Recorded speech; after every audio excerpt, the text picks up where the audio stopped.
হরে কৃষ্ণ।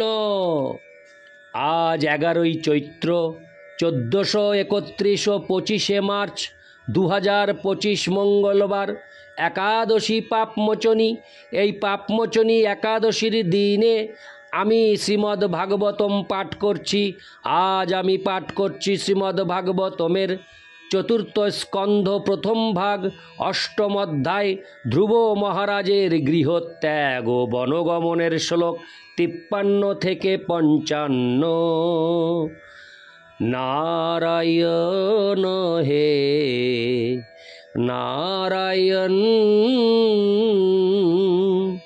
ভবভয়হরণম নারায়ণ। শ্লোক 53।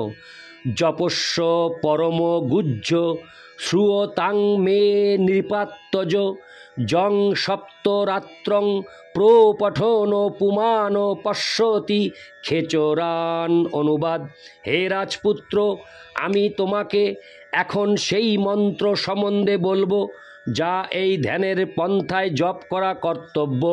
সাবধানতার সঙ্গে 7 রাত্রি এই মন্ত্র জপ করলে অন্তরিক্ষে বিচরণকারী সিদ্ধ পুরুষদের দর্শন করা যায়। তাৎপর্য: এই ব্রহ্মাণ্ডে সিদ্ধলোক নামে একটি স্থান রয়েছে। সিদ্ধলোকের অধিবাসীরা স্বভাবতই যোগ সিদ্ধ। এই সিদ্ধি 8 প্রকার: অনিমা, লঘিমা, মহিমা, প্রাপ্তি, প্রাকাম্য ইত্যাদি।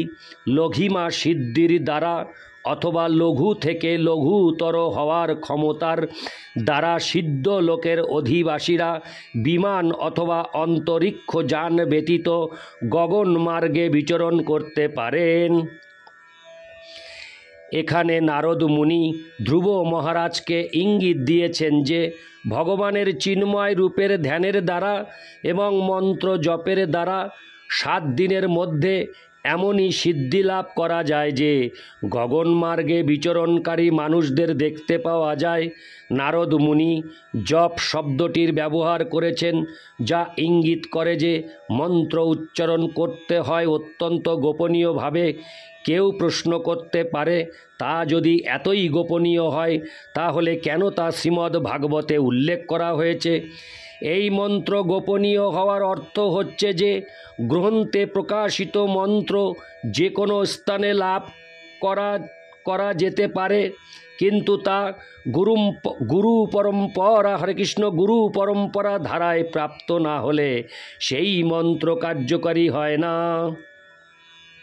প্রামাণ্য সূত্রে বলা হয়েছে যে গুরু পরম্পরার মাধ্যমে মন্ত্র প্রাপ্ত না হলে তার কোনো প্রভাব থাকে না। এই শ্লোকে আরেকটি বিষয় প্রতিষ্ঠিত হয়েছে যে মন্ত্র জপ সহকারে ধ্যান করতে হয়। এই যুগে হরে কৃষ্ণ মহামন্ত্র জপ হচ্ছে ধ্যান করার সবচাইতে সহজ পন্থা।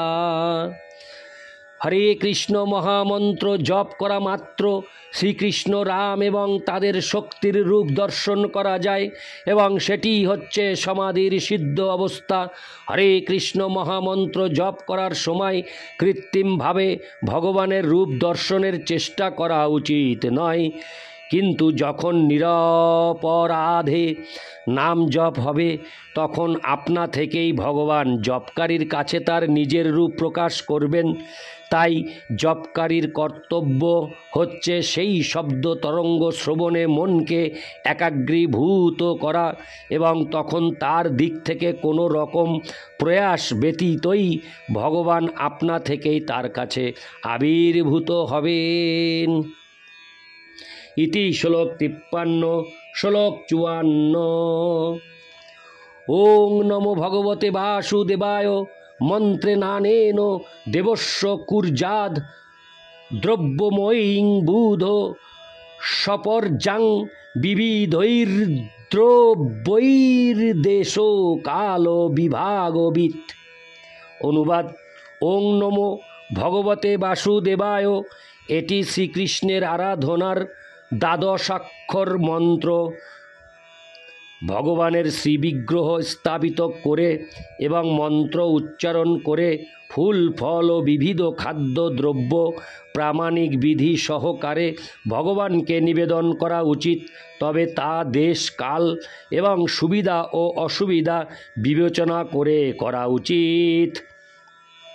তাৎপর্য: ওং নমো ভগবতে বাসুদেবায় দ্বাদশাক্ষর মন্ত্র নামে পরিচিত বৈষ্ণব ভক্তরা এই মন্ত্র জপ করেন এবং তা শুরু হয় প্রণব বা ওঙ্কার সহকারে। নির্দেশ রয়েছে যে যারা ব্রাহ্মণ নন তারা প্রণব মন্ত্র উচ্চারণ করতে পারেন না, কিন্তু ধ্রুব মহারাজের জন্ম হয়েছিল ক্ষত্রিয় রূপে, তাই হরে কৃষ্ণ তিনি তাই নারদ মুনিকে বলেছিলেন যে ক্ষত্রিয় হওয়ার ফলে ত্যাগ এবং মনের সাম্য সম্বন্ধে নারদ মুনির উপদেশ তিনি গ্রহণ করতে পারেননি, কারণ তা ছিল ব্রাহ্মণদের জন্য। কিন্তু ব্রাহ্মণ না হওয়া সত্ত্বেও নারদ মুনির নির্দেশে ধ্রুব মহারাজের প্রণব বা ওঙ্কার উচ্চারণ করার অনুমতি লাভ হয়েছিল। এটি অত্যন্ত তাৎপর্যপূর্ণ। বিশেষত ভারতবর্ষে যখন অন্য বর্ণের মানুষেরা প্রণব মন্ত্র উচ্চারণ করেন তখন জাতি ব্রাহ্মণেরা প্রবলভাবে আপত্তি করে, কিন্তু এখানে সুদৃঢ়রূপে প্রমাণিত হয়েছে যে কেউ যদি বৈষ্ণব মন্ত্র বা বৈষ্ণব পন্থায় ভগবানের শ্রী বিগ্রহের আরাধনা করেন তখন তিনি প্রণব মন্ত্র জপ করতে পারেন। ভগবদ্ গীতায় ভগবান স্বয়ং স্বীকার করেছেন যে যথাযথভাবে আরাধনা করার ফলে যে কেউ এমনকি অত্যন্ত নীচ কুলোদ্ভূত ব্যক্তিও সর্বোচ্চ স্তরে উন্নীত হতে পারেন এবং তার প্রকৃত আলয় ভগবদ্ধামে ফিরে যেতে পারেন। নারদ মুনি যে এখানে প্রামাণিক বিধির কথা উল্লেখ করেছেন তা হচ্ছে মন্ত্র গ্রহণ করতে হয় সদ্গুরুর কাছ থেকে এবং সেই মন্ত্র শ্রবণ করতে হয় দক্ষিণ কর্ণে। কেবল মন্ত্র উচ্চারণ করলেই হবে না, তা অবশ্যই শ্রী বিগ্রহ বা ভগবানের রূপের সম্মুখে করতে হবে। অবশ্য ভগবান যখন আবির্ভূত হন তখন তার সেই রূপ কোনো ভৌতিক রূপ নয়। যেমন লোহা যখন আগুনে গরম হয়ে লাল হয়ে যায় তখন আর তা লোহা থাকে না, তা আগুনে পরিণত হয়। তেমনি আমরা যখন ভগবানের রূপ তৈরি করি তখন তা কাঠ, পাথর, ধাতু, মণি বা চিত্রের অথবা এমনকি মনের কোন মধ্যে হরে কৃষ্ণ মনের মধ্যে কোনো রূপ হোক না কেন, তা হচ্ছে পরমেশ্বর ভগবানের দিব্য চিন্ময় রূপ। নারদ মুনির মতো অথবা গুরু পরম্পরা ধারায় তার প্রতিনিধি সদ্গুরুর কাছ থেকে মন্ত্র গ্রহণ করাই যথেষ্ট নয়, সেই মন্ত্র জপও করতে হবে। আর কেবল জপ করলেই চলবে না, স্থান, কাল এবং সুবিধা অনুসারে যে খাদ্যদ্রব্য পাওয়া যায় তাও ভগবানকে নিবেদন করতে হবে। মন্ত্র জপ এবং ভগবানের শ্রী বিগ্রহ নির্মাণ আদি অর্চন বিধি কোনো বাধা ধরা নিয়মে করার দরকার হয় না, এমনকি তা সর্বত্রই একভাবেও করতে হয় না। এই শ্লোকে বিশেষভাবে উল্লেখ করা হয়েছে যে স্থান, কাল এবং সুযোগ সুবিধা অনুসারে তা করা যায়। আমাদের কৃষ্ণ ভাবনামৃত আন্দোলন সারা পৃথিবী জুড়ে প্রচারিত হচ্ছে এবং আমাদের বিভিন্ন কেন্দ্রে আমরাও ভগবানের শ্রী বিগ্রহ প্রতিষ্ঠা করছি। আমাদের ভারতীয় বন্ধুরা তাদের মন গড়া ধারণায় গর্বিত হয়ে কখনো কখনো সমালোচনা করে, এটা করা হয়নি, ওটা করা হয়নি, কিন্তু অন্যতম শ্রেষ্ঠ বৈষ্ণব ধ্রুব মহারাজকে দেওয়া নারদ মুনির উপদেশ তারা ভুলে যায়। বিশেষ দেশ, কাল এবং সুযোগ সুবিধার বিচার করা কর্তব্য। ভারতবর্ষে যা সুবিধাজনক পাশ্চাত্য দেশগুলিতে তা নাও হতে পারে। যারা আচার্য পরম্পরার অন্তর্গত নন অথবা আচার্যের ভূমিকায় কিভাবে আচরণ করতে হয় সেই সম্বন্ধে যাদের ব্যক্তিগত কোনো জ্ঞান নেই, তারা অনর্থক ভারতবর্ষের বাইরের দেশগুলিতে কৃষ্ণ ভাবনামৃত আন্দোলনের কার্যকলাপের সমালোচনা করেন। আসল কথা হচ্ছে যে এই প্রকার সমালোচকেরা ব্যক্তিগতভাবে কৃষ্ণ ভাবনার প্রচার কার্যে কোনো কিছুই করতে পারে না। কেউ যদি সমস্ত বিপদের ঝুঁকি নিয়ে এবং স্থান ও কালের বিবেচনা করে ভগবানের বাণী প্রচার করতে যান, তাহলে হয়তো কখনো কখনো তাকে পূজা পদ্ধতির ব্যাপারে কিছু পরিবর্তন সাধন করতে হতে পারে, কিন্তু শাস্ত্রের মতে তা কিঞ্চিত মাত্র ত্রুটিপূর্ণ নয়। রামানুজ সম্প্রদায়ের একজন প্রখ্যাত আচার্য শ্রীমৎ বীর রাঘব আচার্য তার ভাষ্যে লিখেছেন যে চণ্ডাল অথবা শূদ্রাধম, হরে কৃষ্ণ, শূদ্রাধম কুলোদ্ভূত জীব পরিস্থিতি অনুসারে দীক্ষিত হতে পারেন। তাদের বৈষ্ণব করার ব্যাপারে বিধির স্বল্প পরিবর্তন সাধন করা যেতে পারে। ভগবান শ্রী চৈতন্য মহাপ্রভু নির্দেশ দিয়েছেন যে তার নাম যেন পৃথিবীর প্রতিটি প্রান্তে শোনা যায়। সর্বত্র যদি প্রচার না হয় তাহলে তা কিভাবে সম্ভব? ভগবান শ্রী চৈতন্য মহাপ্রভুর সম্প্রদায় হচ্ছে ভাগবত ধর্ম এবং তিনি কৃষ্ণ কথা বা ভগবদ গীতা ও শ্রীমদ্ ভাগবতের বাণীর বিশেষ গুরুত্ব দিয়েছেন। তিনি নির্দেশ দিয়েছেন যে প্রতিটি ভারতবাসী যেন এই পরোপকারের ব্রত গ্রহণ করে পৃথিবীর অন্যান্য স্থানের অধিবাসীদের কাছে ভগবানের বাণী পৌঁছে দেন। পৃথিবীর অন্য অধিবাসীরা বলতে কেবল ভারতীয় ব্রাহ্মণ এবং ক্ষত্রিয় অথবা ব্রাহ্মণ কুলোদ্ভূত জাতি ব্রাহ্মণদেরই বোঝায় না। কেবল ভারতীয়রা এবং হিন্দুরাই বৈষ্ণব হবে সেই ধারণাটি ভ্রান্ত। সকলকেই বৈষ্ণব সম্প্রদায়ভুক্ত করার জন্য প্রচার করতে হবে। কৃষ্ণ ভাবনামৃত আন্দোলনের উদ্দেশ্যই হচ্ছে তাই। চণ্ডাল, ম্লেচ্ছ অথবা যবন কুলোদ্ভূত ব্যক্তিদের কাছেও কৃষ্ণ ভক্তি প্রচার করতে কোনো বাধা নেই। এমনকি ভারতবর্ষেও ছিল সনাতন গোস্বামী সেই কথা তার হরিভক্তি বিলাস নামক গ্রন্থে উল্লেখ করেছেন, যা হচ্ছে বৈষ্ণবদের দৈনন্দিন আচার আচরণের প্রামাণিক বৈদিক পথপ্রদর্শিকা।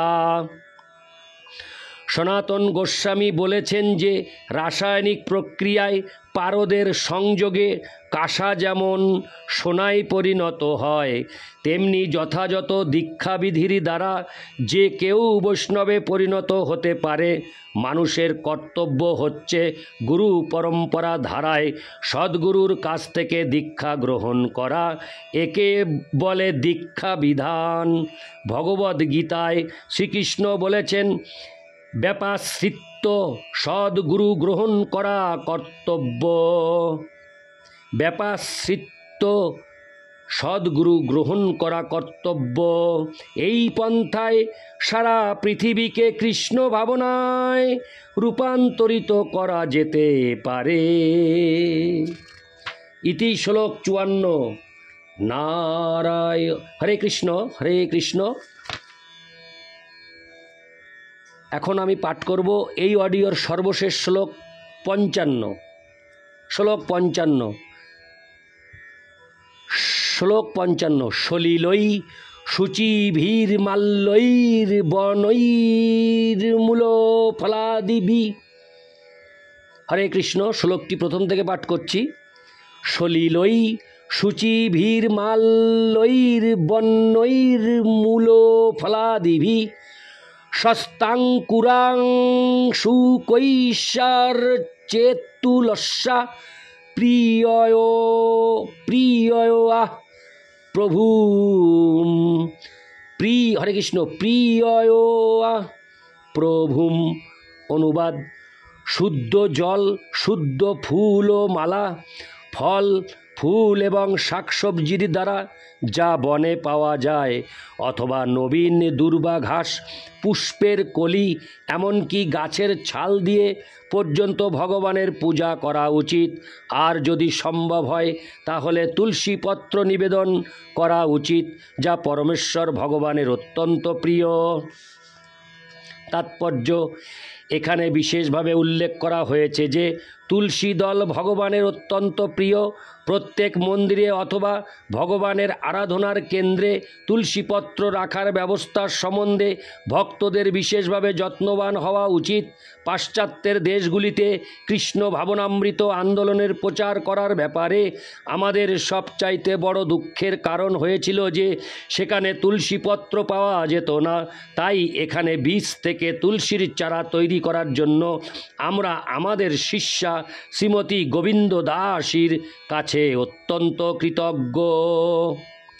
শ্রীকৃষ্ণের কৃপায় তার সেই প্রচেষ্টা সফল হয়েছে। এখন আমাদের আন্দোলনের প্রায় প্রতিটি কেন্দ্রেই তুলসী দেবী সেবিত হচ্ছেন। পরমেশ্বর ভগবানের পূজায় তুলসীপত্র অত্যন্ত গুরুত্বপূর্ণ। এই শ্লোকে সলিলই শব্দটির অর্থ হচ্ছে জলের ধারা। হরে কৃষ্ণ, জলের ধারা। ধ্রুব মহারাজ যমুনার তটে ভগবানের আরাধনা করছিলেন। যমুনা ও গঙ্গা পবিত্র এবং কখনো কখনো ভারতের ভক্তরা ঐকান্তিকভাবে চান যে গঙ্গা অথবা যমুনার জলে যেন ভগবানের শ্রীবিগ্রহের পূজা হয়। কিন্তু এখানে দেশকাল শব্দ ইঙ্গিত করে সময় এবং স্থান অনুসারে। পাশ্চাত্যের দেশগুলিতে গঙ্গা অথবা যমুনা নদী নেই, তাই সেখানে সেই পবিত্র নদীর জল পাওয়া যায় না। তাহলে কি অর্চ বিগ্রহের অর্চনা বন্ধ করে দেওয়া হবে? না। সলিলই বলতে যে কোনো জলকে বোঝায় যা পাওয়া যায়, তবে অবশ্যই অত্যন্ত নির্মল এবং শুদ্ধভাবে তা সংগ্রহ করতে হবে। সেই জল ব্যবহার করা যাবে। দেশ এবং কখন কি পাওয়া যায় সেই অনুসারে অন্যান্য উপচারগুলি যেমন ফুলের মালা, ফল এবং শাকসবজি সংগ্রহ করা উচিত। তুলসী দল ভগবানের প্রসন্নতা বিধানের জন্য অত্যন্ত প্রয়োজনীয়। তাই যতদূর সম্ভব তুলসী উৎপাদনের ব্যবস্থার চেষ্টা করতে হবে। ধ্রুব মহারাজকে উপদেশ দেওয়া হয়েছিল বনে যে ফল এবং ফুল পাওয়া যায় তা দিয়ে ভগবানের আরাধনা করতে। ভগবদ্গীতায় শ্রীকৃষ্ণ স্পষ্টভাবে বলেছেন যে তিনি শাকসবজি, ফল, ফুল ইত্যাদি গ্রহণ করেন। এখানে মহান আচার্য নারদ মুনি যে উপদেশ দিয়েছেন তাছাড়া অন্য কিছু ভগবান বাসুদেবকে নিবেদন করা উচিত নয়। নিজের খেয়াল খুশি মতো ভগবানকে নৈবেদ্য নিবেদন করা যায় না। যেহেতু ফল এবং শাকসবজি বিশ্বের সর্বত্র পাওয়া যায়, তাই এই ছোট্ট হরে কৃষ্ণ তাই এই ছোট বিষয়টি অত্যন্ত সাবধানতার সঙ্গে পালন করতে হবে। ইতি শ্লোক 55। নারায়ণ হে নারায়ণ ভবভয় হরণম নারায়ণ। হরে কৃষ্ণ।